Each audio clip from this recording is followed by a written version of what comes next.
नमस्कार मित्रांनो, मी सूर्यकांत बांधवकर। मागे एका व्हिडिओमध्ये बोललो होतो की आमच्या आजरा तालुक्यातील सर्वात संस्कृती आणि परंपरा जतन करणारं गाव कोणतं तर ते पेरनोली, आणि त्यामध्ये पुन्हा एकदा अग्रेसर याच पेरनोलीकरांना दाखवलेला आहे। बरेच भाविक सौंदत्याच्या यात्रेला गेले होते, म्हणजे देवीच्या दर्शनाला गेले होते सौंदत्याला, रेणुका देवीच्या यात्रेला, यलामा देवीच्या यात्रेला, आणि तिथून यात्रा करून सरळ ते आमच्या रामतीर्थ परिसरात उतरलेले आहेत आणि रामतीर्थ परिसरामध्ये ते वास्तव्यास थांबलेले आहेत। आज त्यांचा महाप्रसाद इथे करून मग संध्याकाळी 4 वाजता ते पुन्हा गावी इथून चालत जाणार आहे।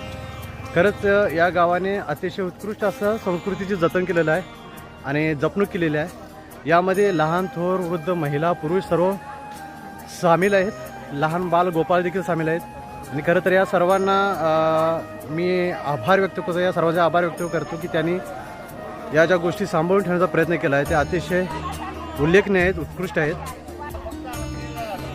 ते समोर जे सुरू आहे ते देवीचे महाप्रसाद, हे संपूर्ण पेरनोली ग्रामस्थ,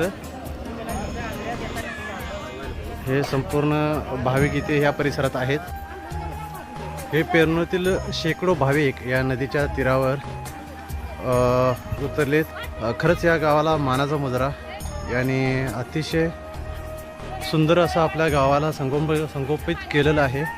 लहान पिढीला सुद्धा चांगला वारसा देत आहेत ही लोक।